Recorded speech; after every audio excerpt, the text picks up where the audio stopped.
There's a soldier. Look at him. Wow. Oh, hit me. Good afternoon, and thank you for tuning in to Northumberland Zoo on YouTube. My name's Maxine and I work here. Now, last week I mentioned about a new species that had joined us, and I'm super excited to introduce you to them today. It's a species that I've wanted at the zoo for so long, and now that we have them, like, I'm in here all the time checking on them, making sure they're settling in okay. And some of you may have guessed it, but yes, it is the Leafcutter Ants, and they're just an amazing kind of collective organism. They're kind of a bit like the honeybees. They all work together as one kind of animal rather than 25,000, which is how many we supposedly have in our new colony.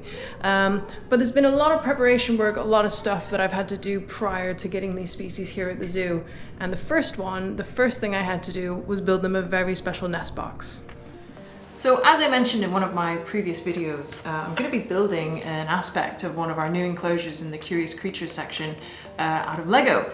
And I bet some of you thought I'd lost the plot, but actually Lego is a super useful building material, not just because I am an adult fan of Lego, but because it is there's so many different customizable ways you can use it. Now, leafcutter ants, if you know, they kind of burrow their nests underground with multiple different chambers. So what I wanted to do, instead of forking out for a ridiculously expensive leafcutter ant unit, why not try and replicate it out of Lego? This is a little box that I made the other day. It was just a prototype, hence why it's super funky colors. And the idea is that this is one of the chambers that the ants would have access to. So there's a little access hole there, and there's some clear kind of perspex there. Now, ants can't see through this, apparently. So when they look at this, they actually see black. So it's a great way that we can actually put that and include that on the chamber so that members of the public and staff could still see the ants, but the ants think it's a really, really dark box. So that was kind of my concept for that. So I ordered a whole bunch of these red panels. However, since I've learned what size of Fungus Garden we're going to be getting, I've realized that we need a much bigger box, because the last thing that we want to do is break up that Fungus Garden, because then potentially we're obviously damaging what they've built, and we're letting a lot of humidity out, and it's not ideal. So I'm going to have to build a considerably larger box. What I'm going to be doing is I'm going to build a box which is going to be bigger. It's going to have a removable lid, so the lid will pop off dead easy, and that'll make it easy for when we get the colony to be able to just pop the Fungus Garden in, put the lid on, and drop it into our leafcutter ant enclosure.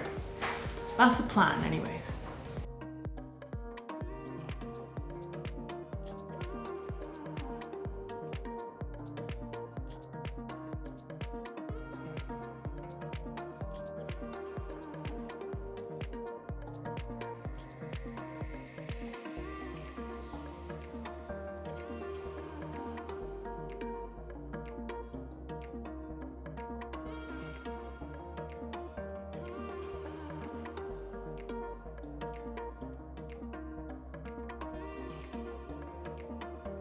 So I've changed my kind of concept that I was originally thinking about, and this is the front kind of public view of the nest box.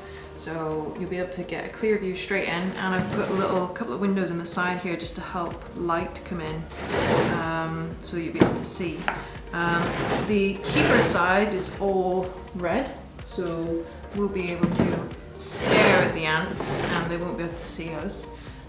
So at least the keepers can have some kind of visibility of the back here. What I'm going to do now is I need to make a lid, because obviously it's no good being a massive wide open box. So the lid that I make is going to have to be easily removable, but then not so easy that the ants can pop it off. With leafcutter ants in captivity is the larger the space that you give them to nest in, the larger the colony becomes. If you give them an area that is like contained, if you like, so say it's only within this space, they will fill it, and then that's kind of like as big as their colony can get. If you gave them unlimited amounts of space and like a huge room, they will just keep growing and growing and growing, and before you know it, you have like tens of thousands of ants, which we don't really want loads of ants, we'll just be inundated. So therefore, by making sure that our nest is contained and actually a set size, if the ants start cultivating a fungus garden outside, we can just remove it. So that basically limits the size of their colony. And that's okay, they can survive being a set size. We just need to make sure that we've got control of them as much as we can.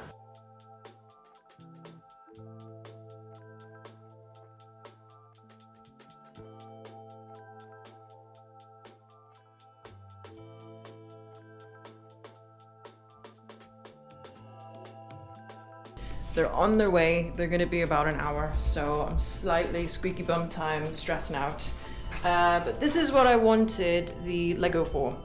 And so let's just have a little closer look at the Lego setup before it's been taken over by ants. It looks a bit medieval castle-y at the minute, but the ants will make it their own. So what we've got is we've got one main nest box. What I'll do is I'll just pop this down so I can give you a little ant tour. Hopefully you can see me. So this is the box, and on the front of the box we've got the clear kind of perspex view panels, and that'll be obviously facing the public, so you guys will be able to see kind of hopefully a bit what's going on inside. We've got two different compartments in here, so when the ants arrive today they're going to be coming in like a little perspex tub thing. And I've had my parents measure that before they set off so that we can fit that little perspex tub in here. So the reason why we want to kind of put it in a tighter compartment is because the fungus itself needs to stay nice and humid. So we're going to slot their little fungus garden into here, and then there's some gaps kind of through here. There's gaps there and lots of little holes all the way through that little interior wall there that the workers can kind of move through, and the queen can squeeze through the sides there because the queen is massive. So it's clear view panels at the front, then we've got the red panels at the back there which the ants supposedly can't see through, it's black to them, so it'll be a nice dark back cavity for them. So there's quite a bit of thought gone into this setup. It's very unusual. There's no one I've seen on the internet or anywhere that's made a leafcutter ant nest out of Lego, but fingers crossed it goes well. The main thing we've got to think about and consider is humidity, and I think being in a plastic perspex box is no different than being in a Lego box. So hopefully it'll go okay. So the ants have arrived and they're in here. So we're gonna go put them in their new home. I got a box full of angry.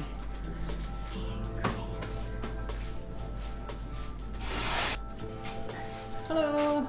Hello. What do you think about getting ants? I don't. Why?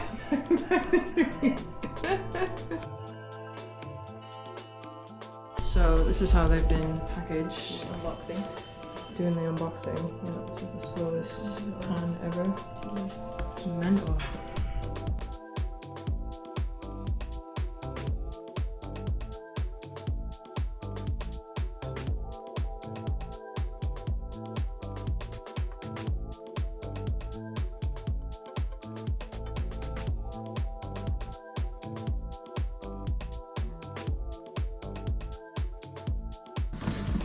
That's Very okay. snug. We're in.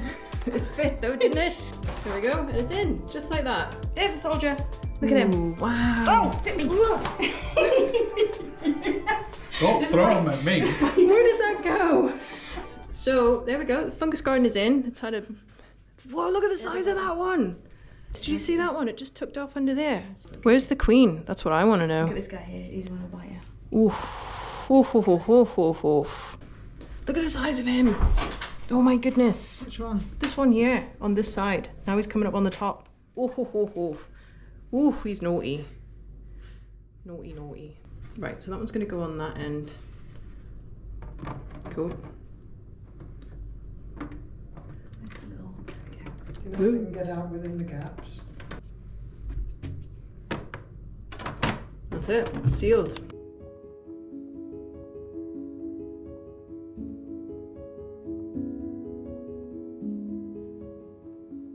It seems to be going so far so good. We can see it's in the middle of this tank here. So the whole concept of this enclosure is you've got the main colony and the fungus garden and the queen and everything is inside that Lego box there. And as they've just settled in, we've also put the food there as well, not to make it too complicated for them. It's quite a small-ish colony. They haven't got loads of workers fetching leaves in just yet, so we don't want to make it too difficult for them. And then over here, we have got the feeding area. So I know it kind of looks like it's all connected up, but actually there's only one route that they can go, and it zigzags 3 times to get to there. So it's not just a straight over route. It's actually a little bit more complex. Around the tops of these tanks, there is 3-in-1 oil, and that's what stops the ants from being able to climb the glass on the inside. It basically just makes it a little bit slippy for them. So if they do try and climb the glass, they can't get out. And then there is a secondary barrier of a little moat around each tank and in between the middle. So if any of them fall off the vines, they land in the moat as well. The last thing that we want at the zoo is an infestation of leafcutter ants, because that would be a nightmare. So that's how we have decided to contain them. We've also put them behind glass, because I know of a few exhibits in different zoos where they've had ropes out and about, which is amazing if you're appreciating it from a distance, but if your visitors decide to put sticks in and build bridges and then they all escape, and then there you go, you have a disaster. So I've put it behind glass so that they're super safe, nothing can mess with them. That way we can also temperature control the room very specifically, and also make sure the humidity is nice and damp in there. So let's go in and say hello. So it's sitting around 25 to 26 degrees in here at the minute. So they're out and about at the minute, they're exploring. There's a few that have made it over here, but not loads. We had a couple of really cheeky ones that built a bridge between there and there the other day, so that they were able to cut out 2/3 of their journey, but we moved the vine out just ever so slightly, so they couldn't do that again. We've put little kind of tidbits of leaves along the way to try and encourage them to use the vines. But like I said, we don't want to make them do too much as they are settling in and they're obviously getting their stuff together. So we gave them a lovely bowl of water, which they're filling with their rubbish. So the water was cleaned out not that long ago, and it's full of all this kind of caramelized popcorn stuff. You can see there's more ants moving more and more into the water. So that's where they want to put it. That's totally fine. There's a little hole at the back of the Lego box here, which is where the temperature probe goes in. Well, the ants have decided that they don't want a hole there, so they filled it in, which is totally fine. There's a little hygrometer and temperature thing that goes straight into the nest inside. A box inside of a box.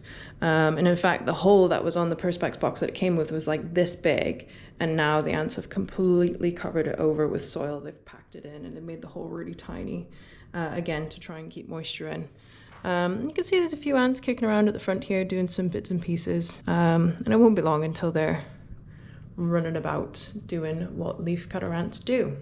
So why do leafcutter ants cut leaves? And it is not for food. They don't actually eat any of these leaves that we give them. They're really, really proficient gardeners. So what they do is they cut all these different types of species of leaves.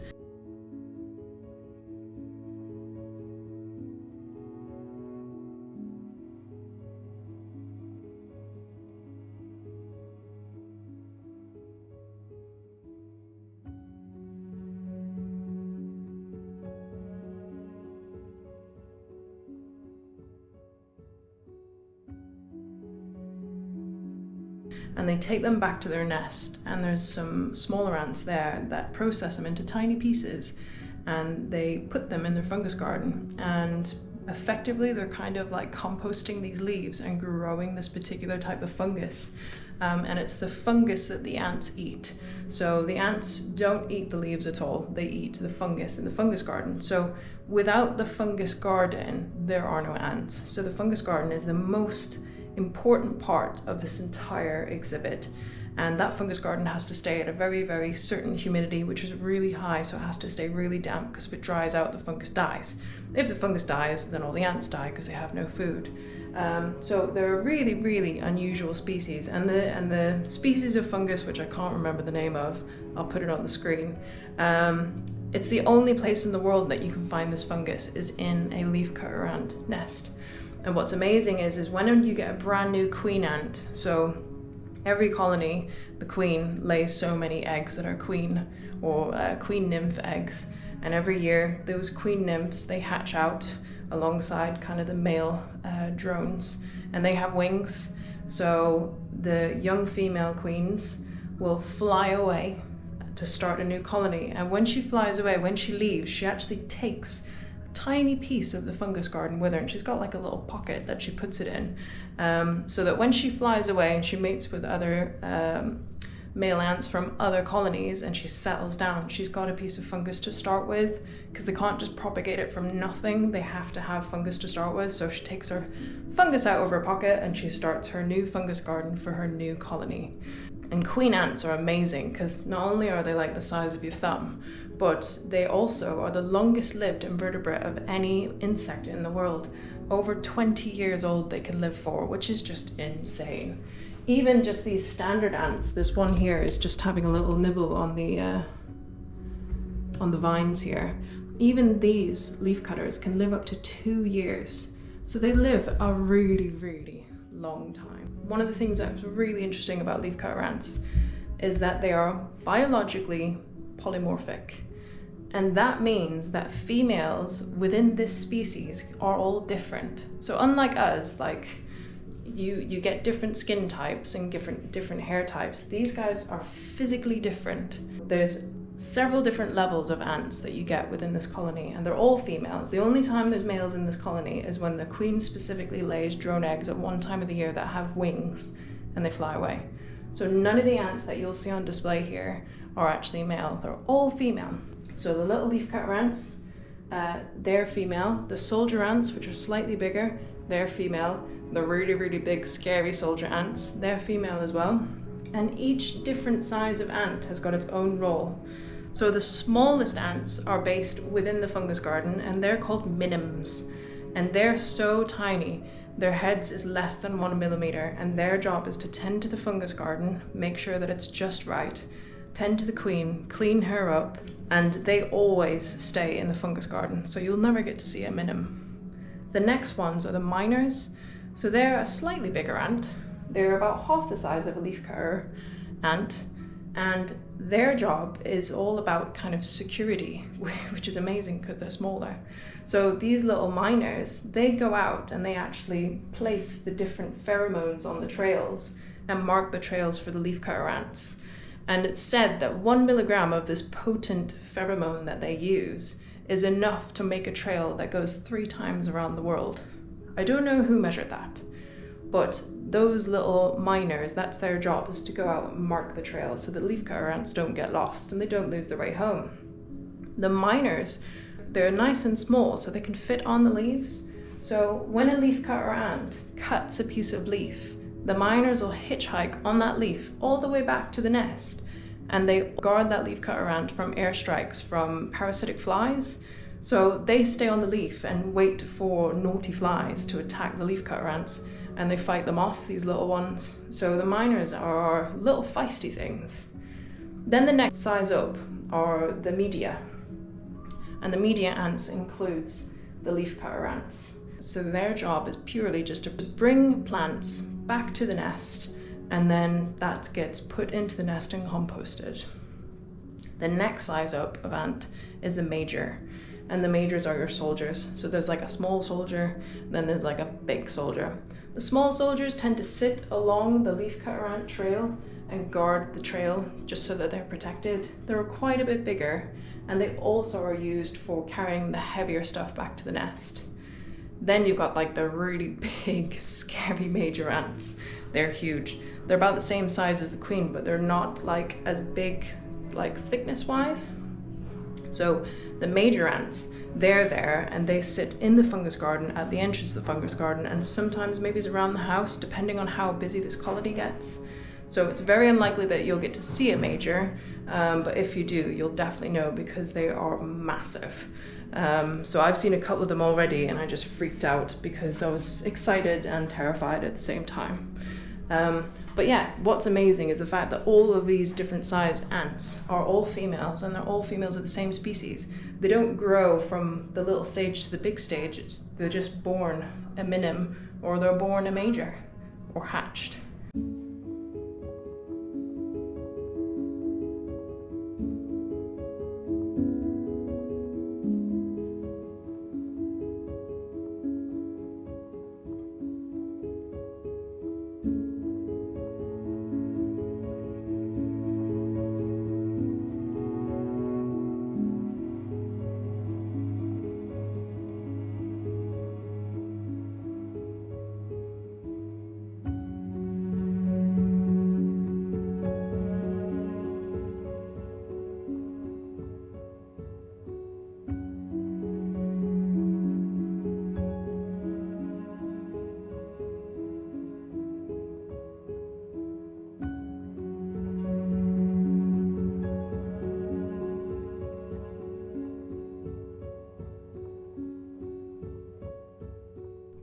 So anyways, thank you so much for tuning in to learn about leafcutter ants. I hope you enjoyed that, and if you've got any questions about them, then do please drop them in the comments below. What do you think of them? Do you like them? I love them.